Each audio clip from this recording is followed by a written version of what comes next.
నమస్తే DCN news కి స్వాగతం. నా పేరు నీలిమ. ముందుగా ముఖ్యాంశాలు. ఏపీ వ్యవసాయ ఉత్పత్తులను గ్లోబల్ బ్రాండ్ గా తీర్చిదిద్దడమే లక్ష్యమన్న సీఎం చంద్రబాబు. సంక్రాంతి నాటికి రాష్ట్రంలోని రోడ్లపై గుంతలు ఉండవని వెల్లడి. ఉప్పాడ మత్స్యకారులతో డిప్యూటీ సీఎం పవన్ సమావేశం. అధ్యాయానికి 60 మంది మత్స్యకారులను కేరళ, తమిళనాడుకు పంపుతున్నట్లు వెల్లడి. వాడపల్లి వెంకన్న ఆలయంలో ప్రత్యేక పూజలు. మంగళవాద్యుల నడుమ శ్రీ స్వామి అమ్మవార్లకు మేల్కొల్పు సేవ, ఐశ్వర్యలక్ష్మి హోమం. ప్రధాని మోదీతో తెలంగాణ ముఖ్యమంత్రి రేవంత్ రెడ్డి భేటీ. తెలంగాణ రైజింగ్ గ్లోబల్ సమ్మిట్ కు ఆహ్వానం. ఆంధ్రప్రదేశ్లో వ్యవసాయ రంగాన్ని బలోపేతం చేసి రైతు ఆదాయాన్ని పెంచడమే లక్ష్యంగా తమ ప్రభుత్వం పనిచేస్తుందని సీఎం చంద్రబాబు స్పష్టం చేశారు. ఇందుకోసం పంచసూత్రాలను అమలు చేస్తున్నామని, ప్రతి రైతు వీటిని ఆచరించి లబ్ధి పొందాలని పిలుపునిచ్చారు.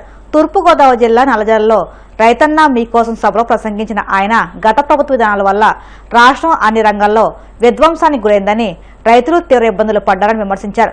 గత 5 ఏళ్లలో జరిగిన భూ అవకతవకలను, ల్యాండ్ గోల్మాలను సరిదిద్దడంపై ప్రత్యేక దృష్టి సారించామని తెలిపారు. తమకు నచ్చిన భూములు ఇవ్వని వారిని 22A జాబితాలో పెట్టి వేధించారని, వాటిన్నింటినీ చక్కదిద్దే ప్రయత్నం చేస్తున్నామని హామీ ఇచ్చారు. మీ అందరికీ చాలా సంతోషం. నల్లజర్లకు వచ్చాను. ఇప్పుడే రైతాంగం మాట్లాడితే విన్నాను. ఈరోజు మీ అందరూ చెప్పిన తర్వాత నేను వచ్చిన ముఖ్యమైన పని మీరు చూస్తే 18 నెలలుగా ఈ ప్రభుత్వం ఉంది. ఆ రోజు మీరందరూ ఆలోచించారు. రాష్ట్రం మొత్తం విధ్వంసానికి గురైంది. అభద్రతా భావానికి వెళ్ళిపోయాం. ఎవరైనా గట్టిగా ధైర్యం చేయాలంటే భయపడిపోయే పరిస్థితికి వచ్చారు. ఆ సమయంలో మీరు చూసినప్పుడు నేను నిలబడుకున్న తర్వాత జనసేన అధినేత పవన్ కళ్యాణ్ గారు పూర్తిగా సహకరించి వ్యతిరేక ఓటు చీలడానికి వీలు లేదు, ప్రభుత్వానికి ఇంటికి పంపించే పరిస్థితి రావాలని చెప్పి ముందుకు వచ్చాడు. ఆ తర్వాత బీజేపీ కూడా కలిసి వచ్చాం. ముగ్గురము కలిసి కూటమి కట్టాం. కూటమి కడితే మీరు చూస్తే మీరు కూడా చాలా రోజులుగా రాజకీయాలు చూశారు. ఎప్పుడూ రానంత విజయం వచ్చింది. 57% ఓట్లు పడ్డాయి. 94% సీట్లు గెలిపించారు. ఒక చరిత్ర సృష్టించారు. మీరైతే కొన్ని జిల్లాల్లో అయితే ఒక ప్రభంజనం. 90,000, 95,000 మెజారిటీ. పోలీసులు పక్కకు రావాలి, కొంచెం కనపడాలి. పోలీసులు ఎన్నికరండి. మీరు అనవసరంగా కొంచెం క్లారిటీ ఇవ్వాలి ఎవరన్నా కూర్చున్న వాళ్ళకి. అవన్నీ కూడా చేసే పరిస్థితికి వచ్చింది. అయితే గెలిచిన తర్వాత నేను కూడా మీరు చూస్తున్నారు. నేను అప్పుడు కూడా చెప్పాను, ఈ 5 ఏళ్లు నా అనుభవంతో నేర్చుకున్న తెలివితేటలన్నీ ఉపయోగించి, టెక్నాలజీ ఉపయోగించి ముందు జరిగిన దానికంటే 3-4 రెట్లు అభివృద్ధి చేస్తానని ఆ రోజు మీ అందరికీ హామీ ఇచ్చాను. ఒక పక్క సూపర్ 6 సంక్షేమ కార్యక్రమాలు, ఇంకొక పక్క చూస్తే ఖాళీ ఖజానా. ఎతికినా కూడా డబ్బులు దొరికే పరిస్థితి లేదు. అప్పు కావాలంటే ఇచ్చేవాళ్ళు కూడా లేరు. ఒక పక్కన అప్పులు చేయడానికి అవకాశం కూడా లేదు. ఎందుకంటే గవర్నమెంట్ ఆఫ్ ఇండియాలో నిబంధనలు ఉంటాయి. FRBM అని ఉంటుంది. ఇంత ఆదాయం ఇంత అప్పు చేయొచ్చు, దానికంటే ఎక్కువ చేయడానికి వీలు లేదు. అయితే ఈరోజు నేను చెప్పిన మాట ఆ రోజు ఈరోజు నిలబెట్టుకున్నాం. సంక్షేమ కార్యక్రమాలన్నీ కూడా ఈరోజు మీలో ఇంత సాటిస్ఫాక్షన్ ఉందంటే, మీరు ఇంత ఆనందంగా ఉన్నారంటే మొన్న అన్నదాత సుఖీభవ మీ అకౌంట్లో పడింది కాబట్టి ఈరోజు మీలో హుషారు పెరిగింది. లేకపోతే నీరసంగా ఉండేవాళ్ళు. అదే మాదిరిగా ఈరోజు మీరు చూస్తే తల్లికి వందనం 10,000 రూపాయలు చొప్పున ఎంతమంది పిల్లలుంటే అంతమందికి ఇస్తున్నాం. ఇంకొక పక్క నిన్ననే పేదల సేవ. పేదల సేవలో మీరు చూస్తే 4,000, 6,000, 10,000, 15,000. ఇప్పుడే ఒక పిల్లవాడిని 6,000 రూపాయలు ఇస్తామంటే, కాదు ఈ అబ్బాయి పూర్తిగా సిక్ అయిపోయాడు, నడవలేడు, బెడ్కే పరిమితం అయ్యాడంటే అలాంటి పిల్లల కోసం 15,000 రూపాయలు మానవతా దృక్పథంతో ఇస్తున్నా. అక్కడ చూపించారు, అదే కలెక్టర్ చెప్పాను, ఇస్తాం. ఆ తల్లిదండ్రుల యొక్క బాధ, వీళ్ళు కూలి పని చేయాలి, అతనికి సేవ చేయాలి, అతన్ని కాపాడుకోవాలి.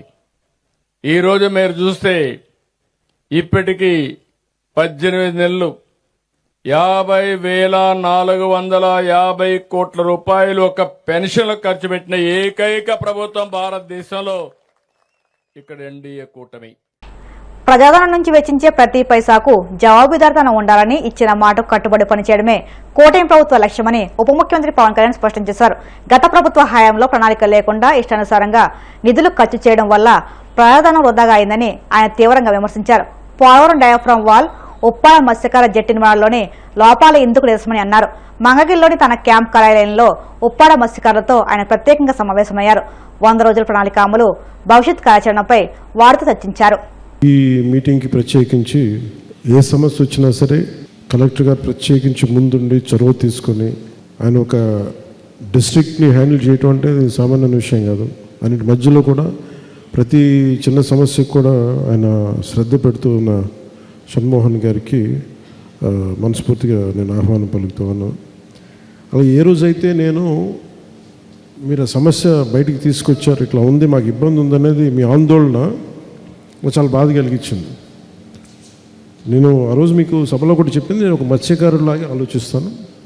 నేనే చేపలు పట్టిన వృత్తి అయితే నేను ఎట్లా ఆలోచించాలి, ఏం చేయాలి. దాంట్లో నేనేమనుకున్నానంటే, ఒకటి మీరు నన్ను చూడాల్సింది, లాస్ట్ టైం కొంతమంది అంటే నేను పార్టీల పరంగా మాట్లాడుతున్నాను. ఫస్ట్ ఈ సమస్యకి ఇప్పుడు ఉప్పాడ సీ ప్రొటెక్షన్ వాల్ ఉంది. సీ ప్రొటెక్షన్ వాల్ ఇన్ని మీకు ఆల్మోస్ట్ ఒక దశాబ్దంన్నర నుంచి 30 years నుంచి, బట్ లాస్ట్ దశాబ్దంన్నరగా 15 ఏళ్ళుగా ఎక్కువ కోత గురవుతూ వచ్చింది. ఇది ఒకటి ప్రకృతి పరంగా ఉన్నది. దీన్ని చేసేవాడి మీదే రాళ్ళు పడతాయి. ఎవరైతే పని చేస్తానంటారో వాడి మీద ఎక్కువ రాళ్ళు పడతాయి. అది ఏముండదండి, పన్నుల చెట్టుకి రాళ్ళు పడుతూ ఉంటాయి. చేయనోడిని ఎవరు పట్టించుకోరు. నేను చేస్తుంటే ఇంకా చేయంటే మిమ్మల్ని ఏం కోరుకున్నానంటే, ఉదాహరణకి ఇప్పుడు మన జట్టి ఉంది, ఉప్పాడు జట్టి కొత్త కట్టారు, డిజైన్ లోపం. అది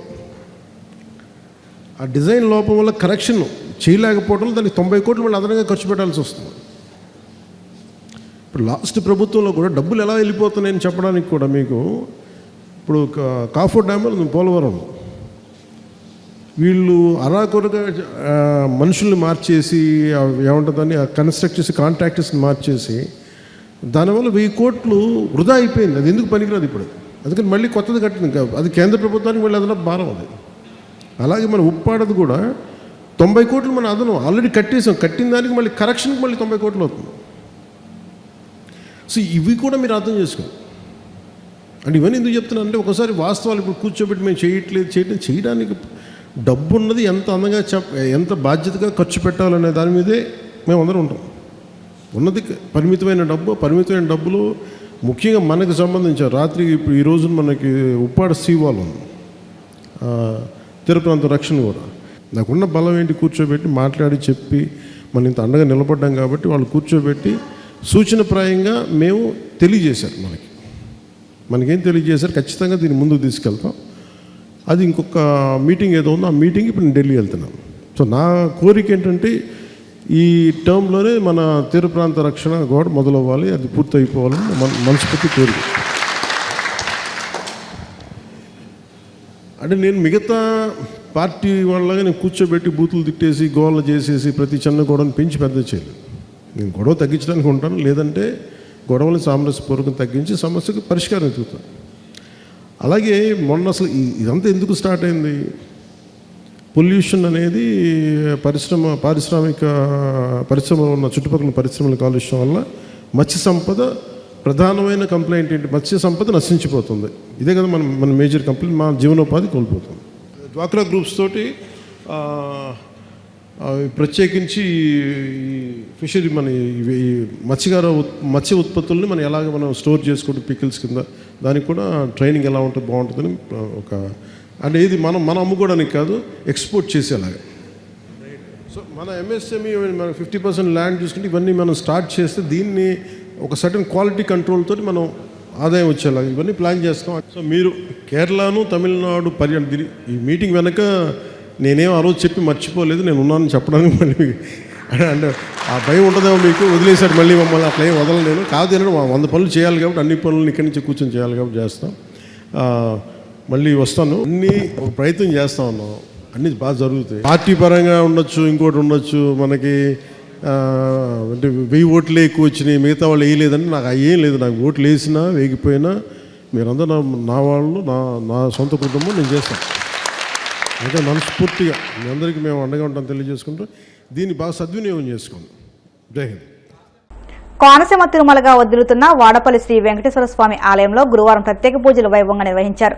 మంగళవాద్య నడుమ శ్రీ స్వామి అమ్మవార్లకు మేల్కొలుపు సేవ నిర్వహించిన అనంతరం ఐశ్వర్యలక్ష్మి హోమం జరిపించారు. అర్చకులు శ్రీ స్వామి అమ్మవార్ల వసంత మండపంలో అష్టోత్తర పూజలు నిర్వహించగా ప్రత్యేక అలంకారంలో ఉన్న స్వామిని దర్శించుకుని భక్తులు తరించిపోయారు.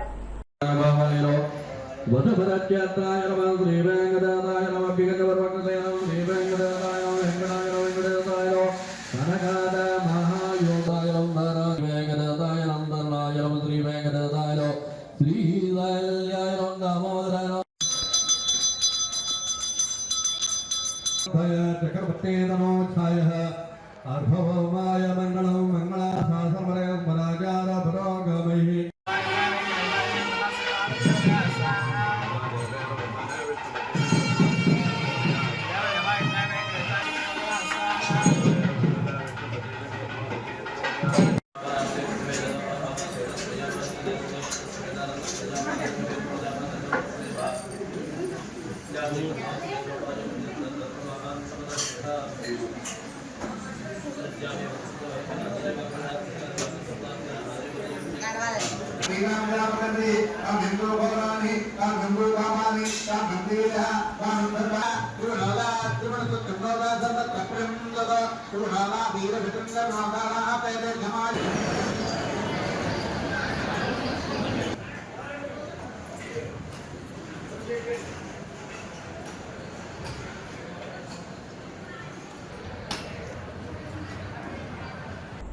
ఇప్పుడు కాసేపు ప్రకటనలు.